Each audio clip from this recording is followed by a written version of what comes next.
Suicide Zen Forgiveness, the pod that shares the stories of those affected by suicide. Lost a loved one? Attempted it yourself? Did you know that when you share a burden, the load is lightened? Come listen in with your host, Elaine Lindsay. Elaine Lindsay's mission: end the silence, stigma, and shame surrounding suicide, ideation, and mental health. Sharing your burden can lighten the load. Elaine says we must normalize the conversation to make it easier for you to voice your pain and be able to ask for help. Reaching out to any other human being when you're in need of a listening ear must become the norm. Now, please note the Suicide Zen Forgiveness podcast is for education only. Some of this subject matter could be triggering for those of you that are either grieving or having mental health problems. Please call your local suicide hotline or mental health office if you need immediate help.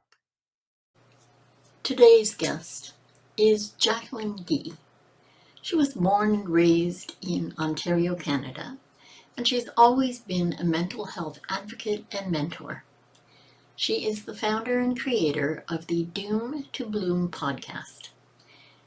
There, Jacqueline shares her journey of mental health struggles and her experiences with trauma and addiction, alongside the guests she has who also share their experiences. As Jacqueline is active in the social services field, specifically with the vulnerable populations struggling with homelessness, addictions, mental health, and legal involvement, she provides tactical tips and techniques to support both yourself and others during these struggles, as well as education around these stigmatized and taboo topics. Jacqueline is passionate about raising awareness of mental health, trauma, and addiction, as well as continuing to fight to break down the stigma surrounding these topics. And it's wonderful today to be able to present to you my guest, Jacqueline Gee. Thank you so much for joining me. Of course. Thank you for having me. It's an honor to be on your podcast, and this is only my second time guesting, so I'm quite honored to be the chosen one as well. I already think you're lovely, so I think that's going to be pretty easy peasy. Well, thank you. You're very welcome. So our podcast, Suicide Zen Forgiveness, is about suicide, loss, ideation, and mental health. And we have dealt with depression, anxiety, addiction, all of those things over the past few years, because these are the things that affect the people in and around us and the people that we work with. Which brings me to what you do for a living, which I think is absolutely incredible. I believe you told me you work with the homeless in housing them, and that's a pretty noble job. But it's not where you started, is it?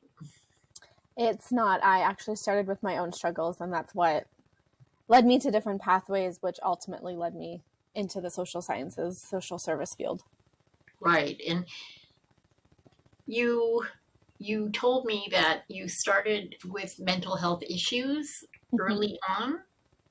Yes, as far back as I can remember. So my memory is vague here and there, but from what I remember, it started in grade 1, which would be, what are you? Grade 1 would be 5 or 6 years old? Yeah. So I always remember being that kid that always seemed to be different.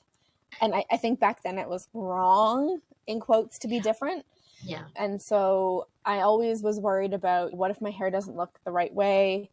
What if my coat makes me look funny? What if I say the wrong thing? What if the outfit doesn't look right and other people judge? So it was what I now know to be anxiety, but back then I didn't know. Right. So that was the really big red flag, if you will, for when it started. Yeah. And then through the years, it went into further anxiety. And again, at the time, I didn't know that's what I was struggling with. And then after I started getting a bit older, started being more vocal, understanding kind of what was going on, what was happening in the world, in my world, I ended up in grade 8 being sexually assaulted, which led me to that was the official diagnosis of anxiety at that point, and also an official diagnosis of depression, specifically severe depression. And then partnered with that, I also have seasonal affective disorder. So it's depression, but in the colder, gloomier months, if those that are listening don't know. And then from there, I started medication, and my doctor at the time when I was in grade 8 wanted me to start therapy. So I started therapy for the first time, which I didn't know what to expect. And it was just very overwhelming, I think, for a 14-year-old. Yeah. And just hard because what I knew was normal for me and not what I thought others didn't experience. So it was hard for me to put into words how I felt because I thought everybody else felt that way. And the therapist at the time didn't really validate that or speak to that really. Maybe didn't understand it. Maybe, yeah, that's very possible. And possibly because she didn't feel that way, so she didn't understand. Not totally sure, but I didn't really feel validated. It almost made me feel more different, more kind of out there, I guess, if you will.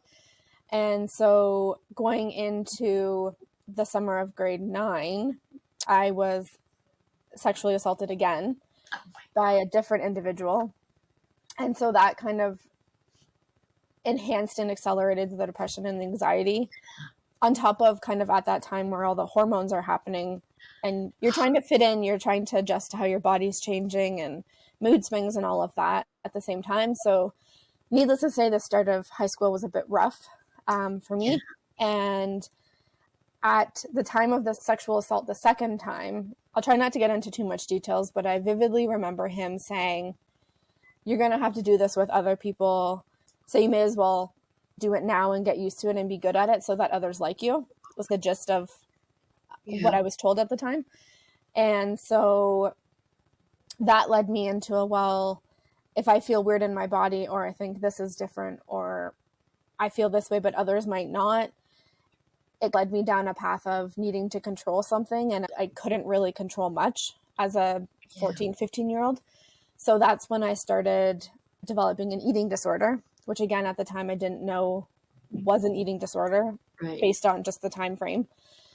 So I ended up really focusing on my weight. I was just essentially starving myself, trying to look the certain way, feel the certain way. His words haunted me, and in the way of, if you don't look this way, then others might not want you, but I want you now, so continue to do it. And so I was always struggling with my hair color because it's orange, was always a laugh at you thing back then because orange hair.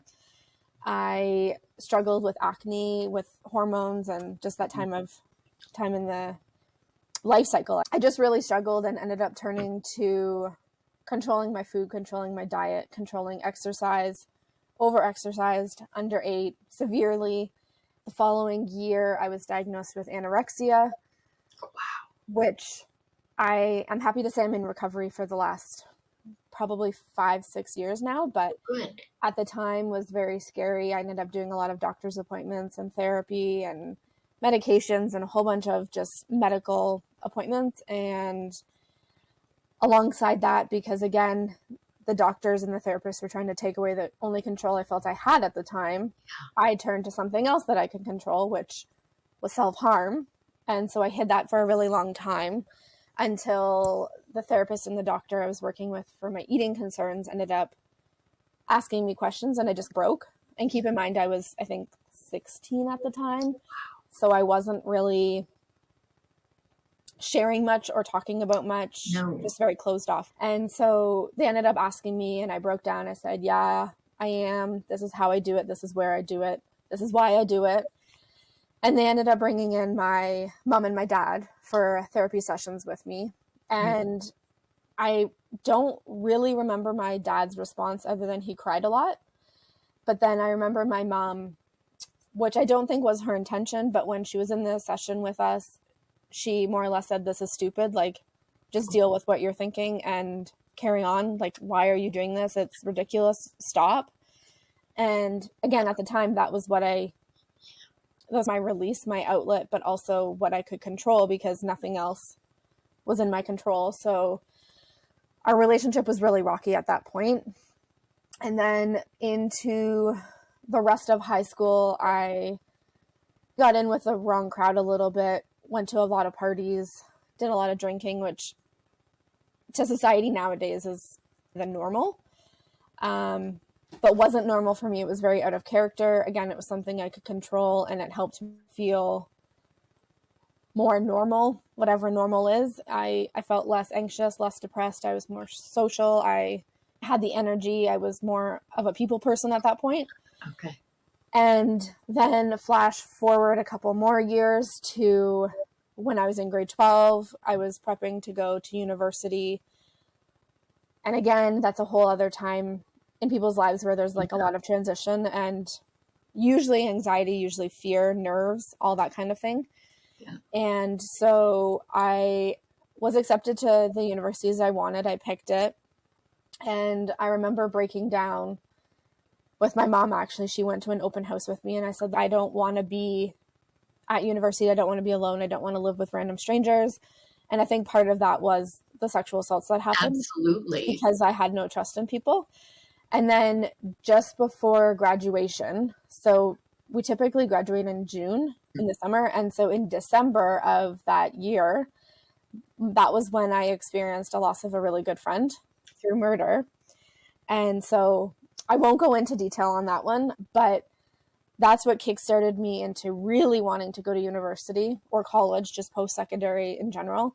Mm-hmm. And because it was a murder, it was obviously a criminal offense. There was court proceedings and charges and all the right.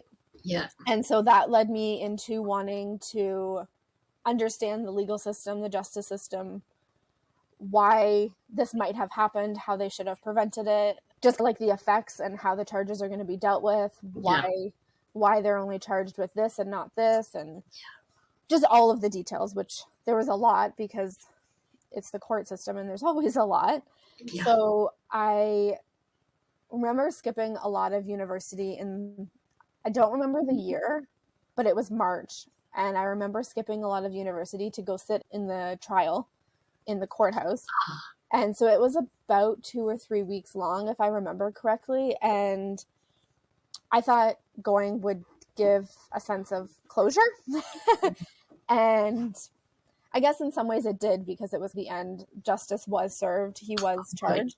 Good. But on the other hand, it didn't, because then I heard more gruesome details. I saw the pictures of what had happened and all of that. So that kind of stays in the back of my mind today. Yeah. But flash forward to university, I studied social work and law.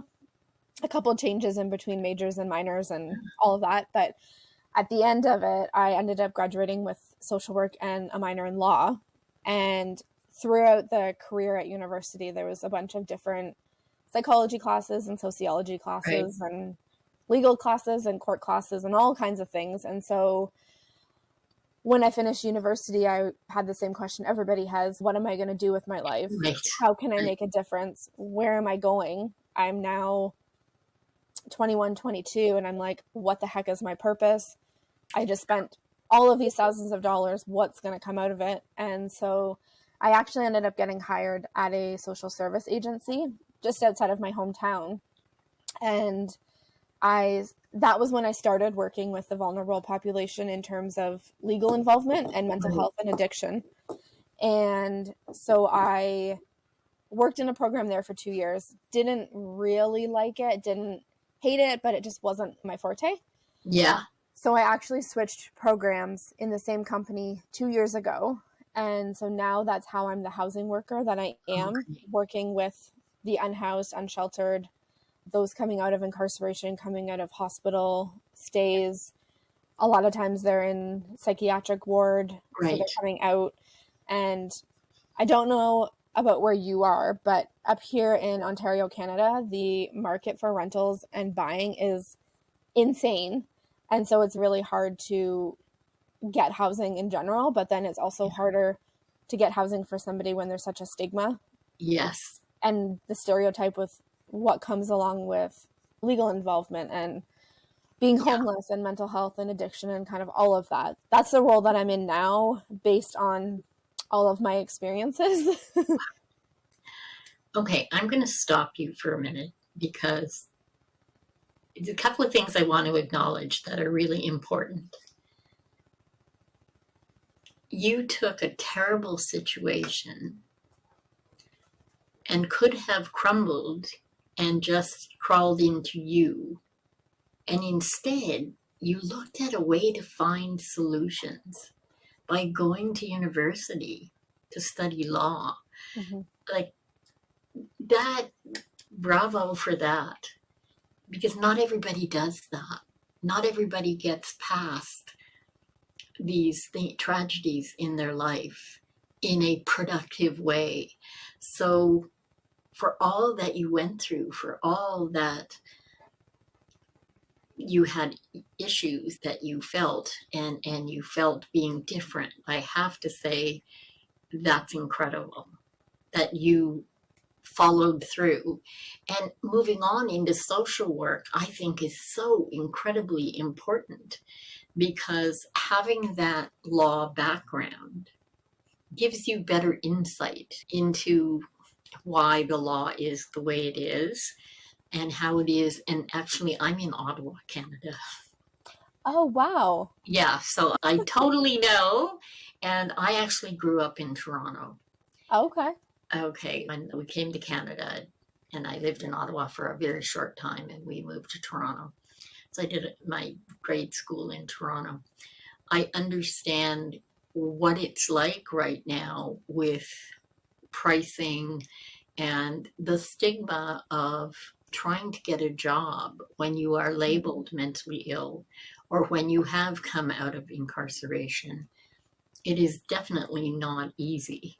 And I have friends in Toronto that work with City Outreach and a few other different groups that deal with unhoused peoples and making sure that they have basic necessities and try to do what they can because ideally we should all be involved.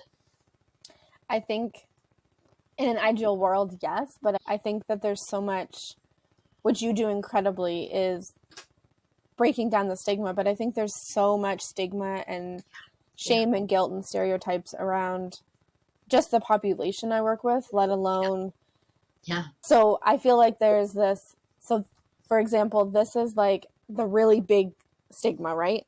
And then inside of this big stigma is small ones of mental health and addiction and legal involvement. And then there's all the government systems that we have to work through that don't really help us. I always tend to joke at work, which isn't a joking matter, but it's the way that I shed light to it, is that we're jumping through all of these hoops and all of these barriers at work. And it's not just a barrier of getting ID or getting a pardon or getting medical treatment or mental health treatment.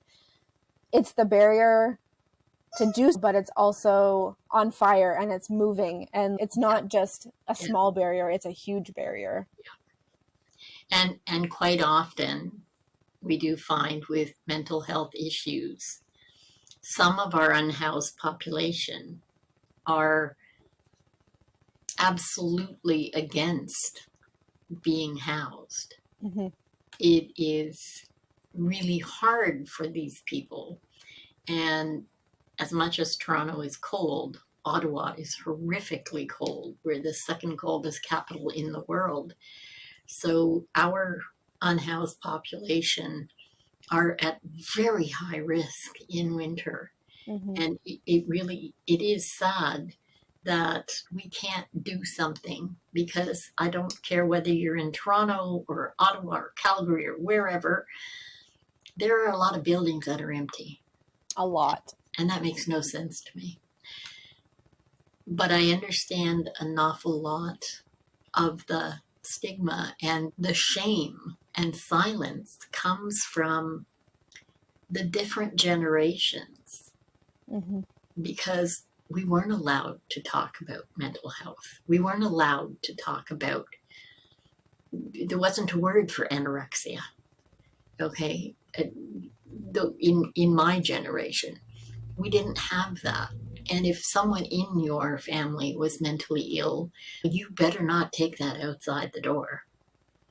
Because as I've said before on this show, there were songs that talked about, they're taking you off to the funny farm. Mm-hmm. Those were on the radio as pop hits. It was a very different time. And you will find, I know a lot of our unhoused population are older individuals. Mm-hmm. So they have all that to contend with as well. I think there's also just, you're absolutely right, but there's also so many other layers to being unhoused. Yeah. And a lot of people personally that I know, even outside of work, because majority of the people that work in a social service agency with this population understand it. They know the root causes, they know what's underlying, they know all of that stuff. But I think for more of the general population, there's a lot of people in my personal life that say that they did it to themselves. Yeah. Or that they are using substances because they want to. Yeah. And that's what caused them to be unhoused, and therefore it's their fault. Or they left their partner, lost their money, therefore it's their fault. Yeah. Right? There's it continually shows as it's their fault. Yeah. And what maybe sometimes in small cases it might be, realistically it's a lot of system flaws and system failures. And absolutely. A lot of us are products of the failed legal system, the failed mental health system, foster care, all of those lead towards that. But oftentimes that's not really talked about. It's more just talked about how John started using substances when he was 16, became addicted and couldn't stop, and therefore now at 43 he's unhoused and it's his fault. Yeah. And nothing else matters except for that he did it to himself. And that's just simply not the case. Yeah. I hear that quite often. Oh my God. Or the other thing I hear, which just infuriates me, is that why don't they just get a job?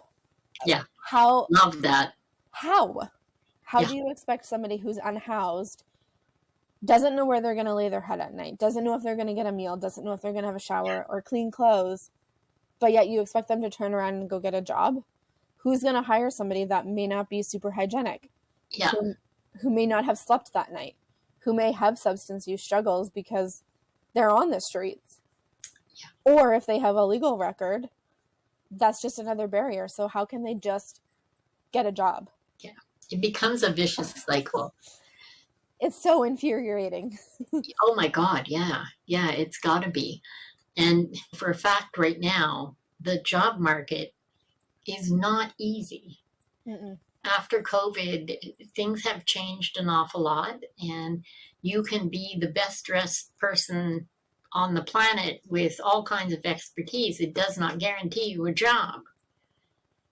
Yeah, what chance does someone who is unhoused and perhaps not the cleanest person around, and no fault of their own, if you don't have a bathroom, it's a little hard to have a shower. Mm-hmm. And that's only one of the potential barriers, right? You partner somebody being unhoused, maybe on social assistance with an addiction struggle and maybe a mental health diagnosis. How are they possibly going to just snap their fingers and go to work? Yeah.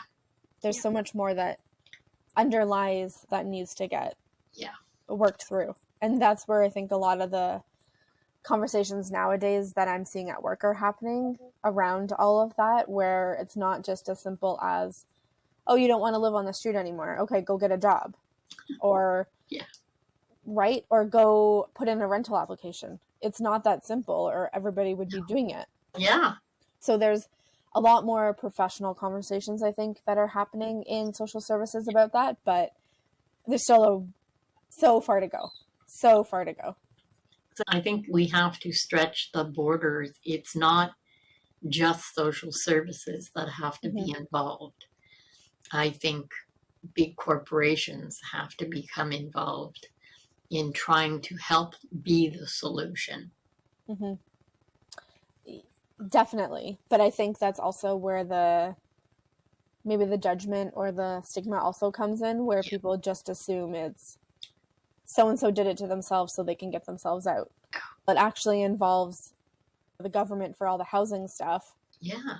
But also the government for financial supports, and also the government for potential pardons or court processes or whatever that looks like. Yeah.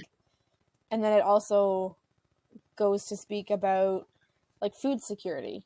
Oh my God. You don't just get that. And especially now with inflation being how it is, it's hard for the general working population to be able to afford to live, not even, I'm going to say nicely, but just to get by. Imagine somebody on social assistance. That's that much harder. Yeah. The past 2 years, I don't think it's a joke, but I would joke with friends that you had to be really quick when you went into a big grocery store, because between one aisle 1 and aisle 10, if you weren't quick enough, the prices were going up $1 on every item, because that's really what's happening. And now we're finding, I don't know what it's like where you are, but now we're finding that they're installing all these security gates and all kinds of stuff to stop their bleeding through loss. Perhaps if you didn't raise the prices of food so much, people wouldn't have to try and steal food. And I think that kind of relates to shelter too, right? In the sense that, for example, in London, Ontario, which is where I work out of, there is bachelors and 1 bedrooms. When I first started this role 2 years ago, would be somewhere between $900 and $1,100 a month, Canadian. Now, when I'm on the housing search, which happens daily, bachelors now and 1 bedrooms go from anywhere from like $1,200 to $1,900. Yeah. That's absurd. Yeah. And then 2 bedrooms are like $2,000 to $3,000, and it just continues to go up. Yeah. And then those abandoned buildings that you were talking about, in an ideal world, they could be turned into apartments that are somewhat affordable. But instead, if a contractor or a company is going to come in and take ownership of that building, chances are they're likely going to knock it down, build from the ground up, and then charge double the rent that they could if they had just fixed up the building. Yeah. And I think that's where there has to be some way to at least start a stopgap program where if you know that these buildings are, because some of them have been empty for 2, 3, 4 years, give the cities a way to utilize those buildings, not necessarily outfit them totally, but make them habitable for those up to 4 years. So at least people have somewhere to start. Once you can get on your feet, then you can progress. Or even just a shelter. Yeah. Just a crash bed site instead of the streets, because winter's coming, cold weather's coming. Yeah. And we're going to be talking Celsius here, but it gets minus 40 here. Okay. That is not fit for any human. And we have lost people on the streets. We've lost a lot. Yeah. And those are always the ones that fall in between the gaps of the systems that are just to the general population and to government systems and systems in general. They're just another person, another number. Yeah. But then to those of us that are supporting, it's a person, it's a human, and it's a loss. Yeah, absolutely. And I actually saw something, it might have been either Friday or Monday on Facebook. A friend posted an idea that somebody had, and I'm sorry, I can't attribute to the right person, but they're putting together mid-size freezer bags, or the large freezer bags, with socks, mitts, toques, toothpaste, little items that people can use, and either a Tim's card or something where they can get hot coffee or a meal. And people are putting them in their cars. So when you get to an area where there are unhoused people, you can be helpful. Mm-hmm. And, if people just did that, and even if you gave away one a week, it would really help. I actually have an experience with that, if you're okay that I share that. Yes, please. So I often, especially in the colder months, but just in general, I will often ask anybody in my personal life if they have anything to donate. And so typically what they give is blankets or tents or just clothing, men's clothing, women's clothing, unisex, whatever it is. And honestly, I usually keep it in my trunk of my vehicle. Yeah. And then when I see people out on the street, if I'm not supporting somebody that's on my caseload, oftentimes I will open the trunk up and people will just flock to me, and I'll say, take as much as you need, take as little as you need, but take something. Yeah. And so I actually did this, I think it was last week. I was on my phone at work, sending a couple emails and waiting for a client on my caseload. And I parked at a variety store, and it's kind of downtown London, so the shelter's there, and it's very noticeably that there's a lot of unhoused in that area. So I opened my trunk up, and people, I think there was probably 8 or 9 people that came to me, and they're like, I only need one shirt, or I only need one pair of pants. Like, I don't want to take too much.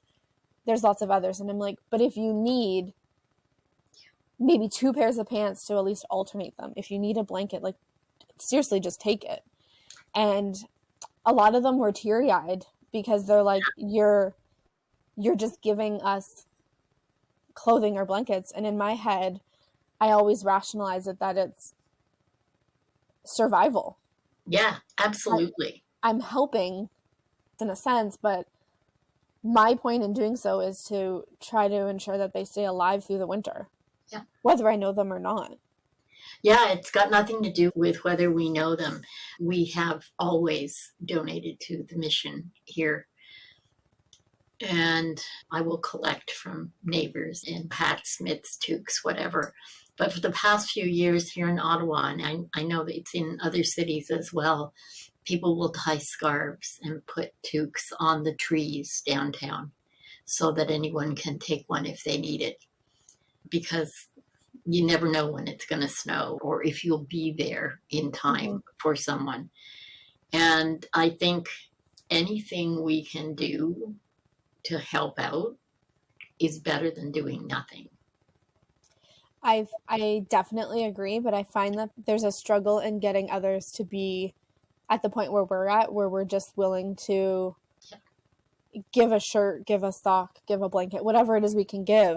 I find that there's a lot of people who aren't at that point, and it's often because again, it goes back to the stigma and the stereotype of they did it to themselves, or they want to be this way in air quotes, or they choose to live this way, they choose to use substance, whatever it is. And so I feel like there's a lot of people that would walk down the street and notice the unhoused, but would purposely avoid giving them anything because they think it's their own doing.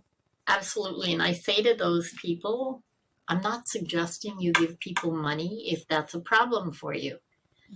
Okay? I came from a dinner with friends, didn't eat my dinner, and it was all packaged. It wasn't like stuff I'd bitten or anything. It was like a whole chicken breast and different things. And I was coming down the street towards the highway, and there was a gentleman on the median that was approaching the cars. I didn't have any cash in my car.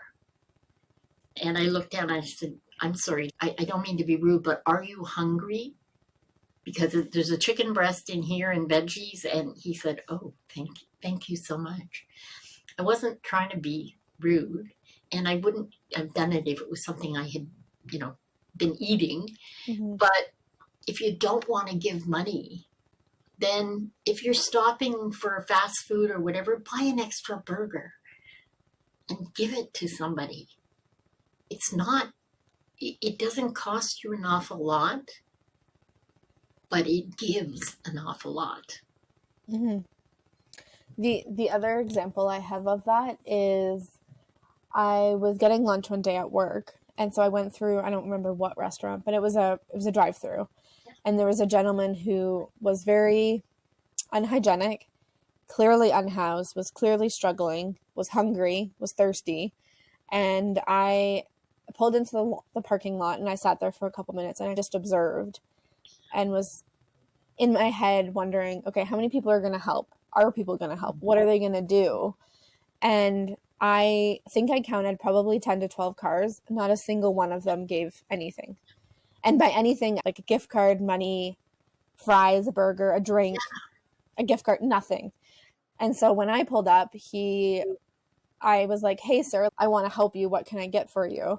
And he didn't approach me. He didn't talk to me because he didn't think I was talking to him. Yeah. And so in the middle of the drive-thru, I got out of my car and I said, I want to buy you something. What can I get you? Yeah. He started crying because you're the only person all day today that has been generous enough to offer anything. Yeah. And I don't want to ask for much, so I'm just going to ask for a coffee. And I'm like, no, tell me the last time you ate.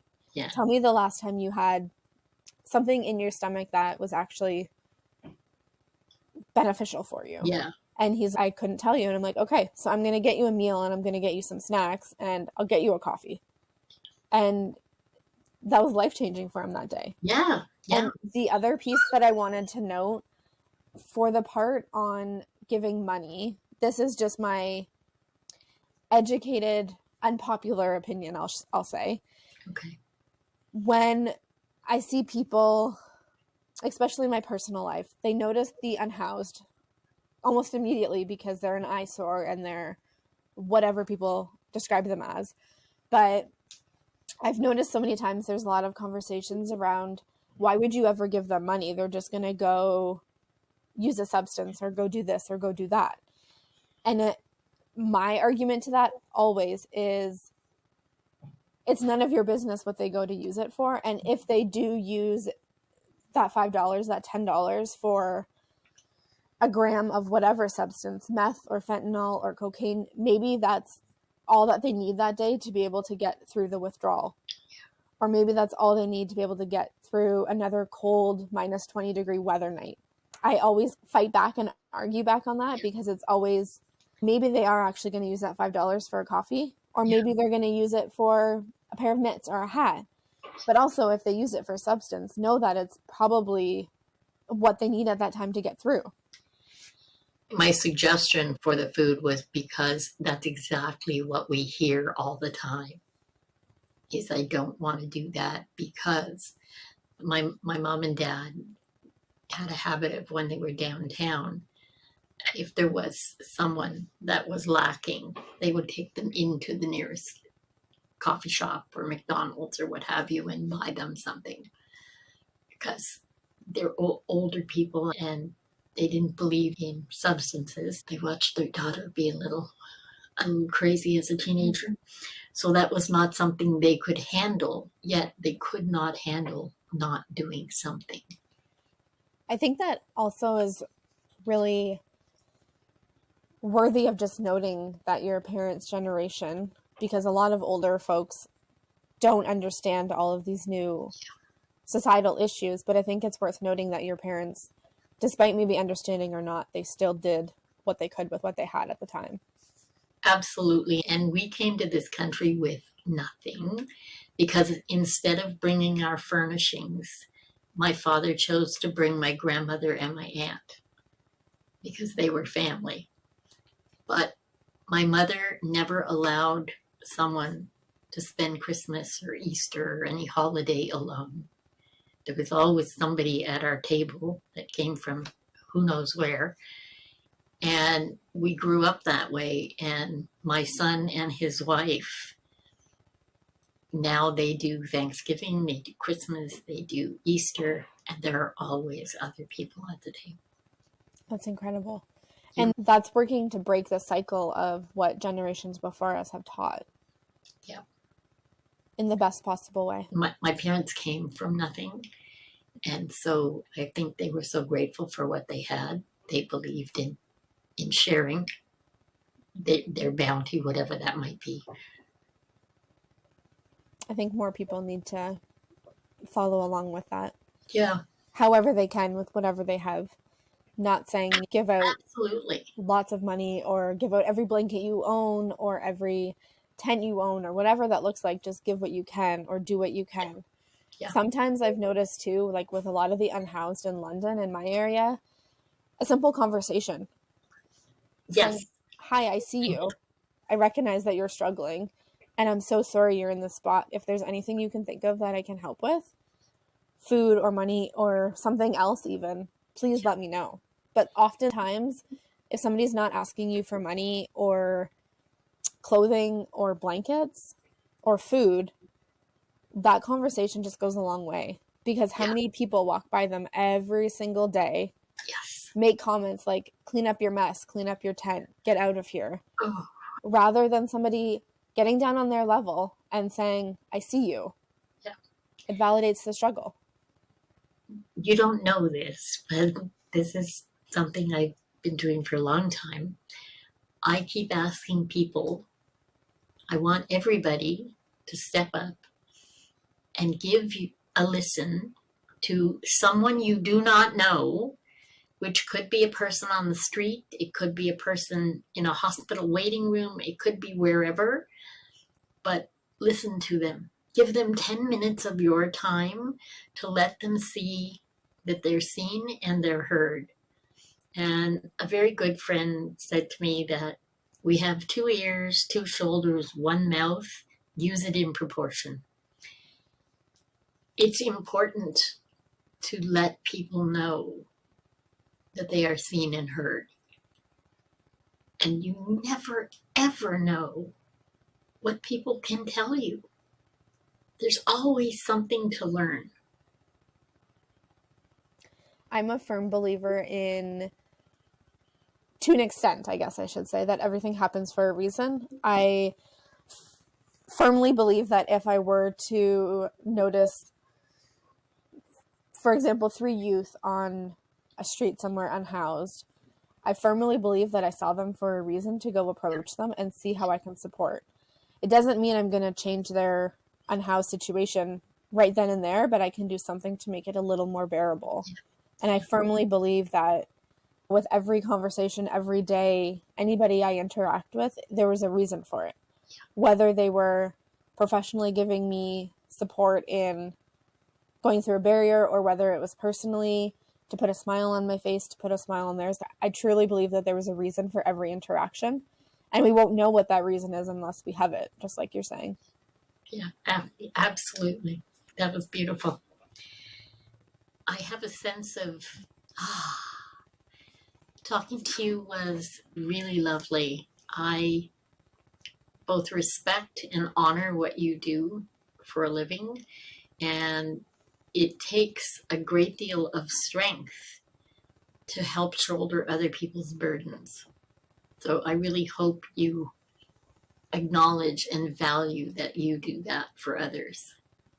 I definitely can acknowledge that I do that for others. And I think kind of the overarching goal, the bigger reason, my why that I do that is so that I remember the 5-year-old Jacqueline, the 16-year-old Jacqueline, the 21-year-old Jacqueline that was struggling day in and day out, didn't know where I was going, who I was going to see, if I was going to get a job, if I was going to get out of bed that day, if I was going to shower, if I was going to eat, or if I was going to pass away from anorexia. I had no idea. But I always look back at younger me through the years, and there's several decades for me to look at, unfortunately, of struggle. But I always look at those thinking, if younger me at 16 felt this way, how do 16-year-olds nowadays feel? Yeah. Or 12-year-old me felt this way 15 years ago. What does a 12-year-old now experience? Because the world is so different. Oh my God. So I just always like the idea that I help how I can, when I can, where I can, in whatever capacity that means. And truthfully, my goal is just to help others feel less alone, because I know when I was growing up, I felt nothing but alone. And it's a crappy situation to feel, and it's not a great feeling to feel. So if I can help others maybe even lessen that feeling of being alone, then I've been successful that day. That's beautiful. That's beautiful. My guest, Jacqueline Gee, you've heard for yourself. I am quite honored to have spent this time with you. And everyone will be able to find her information on the page below with the transcript if you happen to be in the London area. And even if you're not, remember that the unhoused people that you see around you are people too. And everybody can use a hand up or even just to listen. Thanks very much. I'm Elaine Lindsay. This is Suicide Zen Forgiveness. And until next time, make the very best of your today, every day. Bye for now. Thank you for listening. Please subscribe on your favorite service. Suicide Zen Forgiveness was brought to you by Truel Social Media, the digital integration specialists. Let them get you on page 1 in the search results. And also by Canada's keynote humorist, Judy Croon, the motivational speaker, comedian, author, and stand-up coach at Second City.